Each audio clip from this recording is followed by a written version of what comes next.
First things first, on a Friday morning, Chris Broussard back with us. We're talking Giannis and the Bucks. So, little history here. Both last year and the year before, Bucks have been bounced from the playoffs before they should have been. Remember last year in the bubble, they lost to the Heat, who then went on to make it to the finals. But Giannis gets a crack at revenge right off the bat. Round one, Bucks Heat.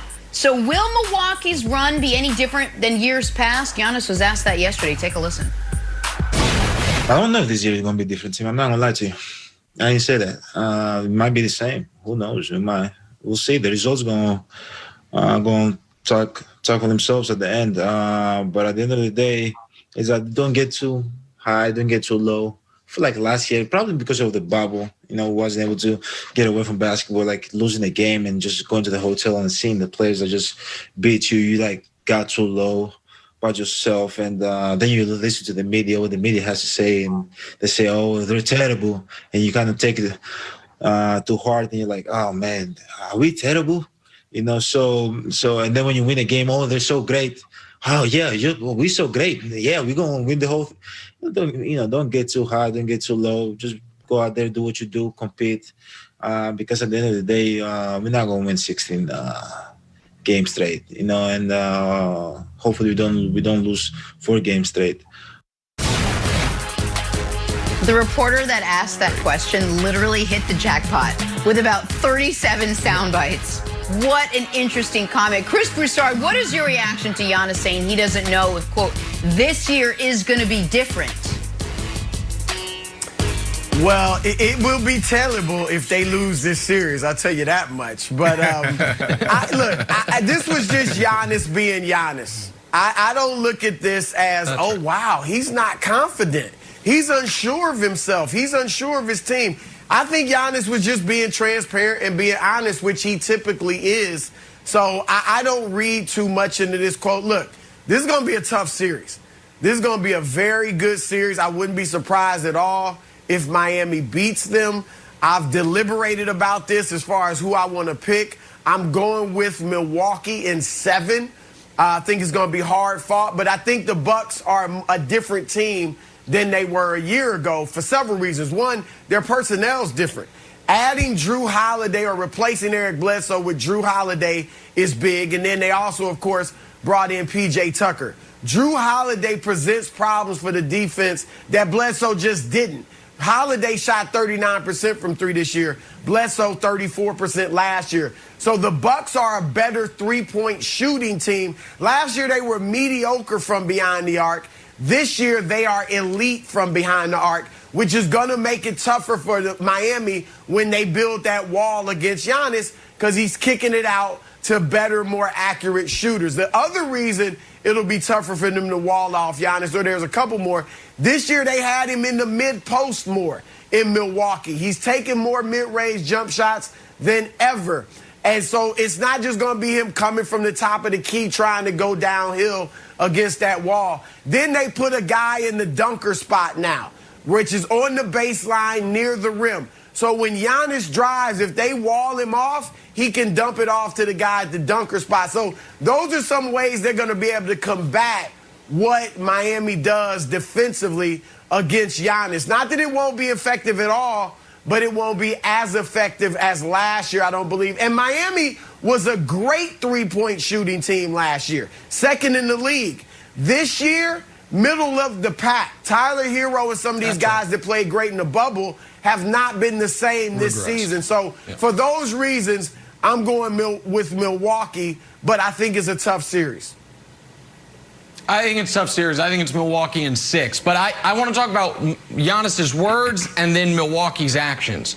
Like, Giannis's words to me are like Broussard said. It was his version of LeBron saying you put the work in and you trust the results. Like, which we've heard LeBron say again and again. Where Giannis like, listen, I can't guarantee you anything, but I just know that, what we're rooting for. I also think that Giannis and the Bucks' history in the playoffs is being slightly misremembered by people. 2 years ago, they won 8 of their first 9 games en route to the conference finals. They were up 2-0 on Toronto, and Game 3 went to double overtime. They lost that game, and then it snowballed away from them.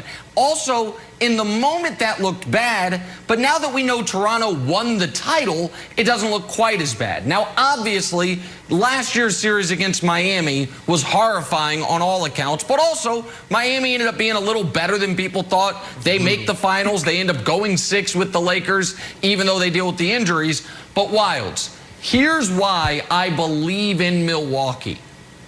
Because they, at the end of the regular season, did the bizarro Clippers. They played Miami in game 71. They could have easily lost that game on purpose, rested Giannis, and you know who they'd be playing in round 1? The Knicks. Maybe the Hawks, but definitely not Miami. They played their guys to beat Miami, to set up this series. I think because they know, guys, we have to get over that mental hump, because no matter who we play in round 1, round 2, Brooklyn is coming. There you go. And the idea of, oh, let's try to beat the Knicks or the Hawks. But you need to get over whatever mental baggage you have from previous playoff failures if you're going to be able to go toe-to-toe with the Nets, who have no baggage whatsoever. They've already crowned themselves champions. They did it the moment they traded for Harden. They started playing in their parade. So I like their actions, to me, Wilds, are a wildly confident team, because they signed up to play Miami knowing what Miami did to them last year. Yeah, it's a quiet confidence, and it's a singular focus, too. Earlier this year, Giannis is like, we like being sort of underrated. We like being quiet. No one's talking about, hey, you know, Milwaukee should win the title. You don't hear that a lot. We didn't hear any Giannis should win his another MVP chatter. We didn't hear it. We didn't hear it from Giannis. We didn't hear it from his teammates. They just seemed totally focused. We also didn't hear any drama out of Milwaukee. Guys didn't miss a ton of games. Yeah. Their guys, like, where was the drama? So it is just this quiet confidence that Giannis has, Brandon. Right. It reminds me of like when you show up at sort of like a pickup run, and there's people out there with all sorts of different energy levels, but there's one guy that's just kind of like struts onto the floor, like, uh-oh, that guy's the best player on the court. So I just feel like Giannis and the Bucks are just singularly focused on the title and sort of like keeping distractions away. I think they're going to do really well. And I think it's bigger than just one game or this season, you know, a title run. It's the way of the athlete, right? Like, you know, I know a lot of people listening to this may look at it and say, what is Giannis talking about? But when I sit down with athletes, and I've been sitting down with youth athletes since 2012 when I opened up a performance facility, and it's from ages 7 all the way through pros. And there's 2 things I always give them 2 books: The Way of the Peaceful Warrior and Body Mind Mastery, because this is what you want. You want an even kill player, because an even kill player, no matter the situation, they're going to be able to perform at their highest level. Now, what Giannis said is interesting, and everybody out there listening, whether you're an athlete or not, you should really listen and tap into this. He said, when we win, don't be hanging from the rafters. When we lose, don't drop your head.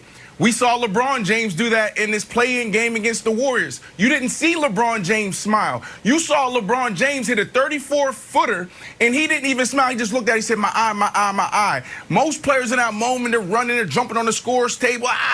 Now, there will be moments for that. But LeBron James knew that we're just now getting started. We have 2 more months of basketball, potentially. So we got to be locked in. Go into the press conference. LeBron James, same tone. And you're going to see that. So Giannis is actually right where he needs to be. But the only problem with Giannis is he needs a shot.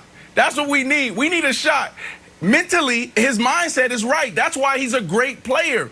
But we need you to go from great to elite. And elite, you need to be able to hit that shot, because this is modern NBA. No, that's right. We need you to hit a 34-footer. That's what we need, Giannis. No. That's right. And if he does somehow develop a shot, then in the series against the Nets, he'll average 50 instead of the 40 he averaged in the regular season against them without a shot.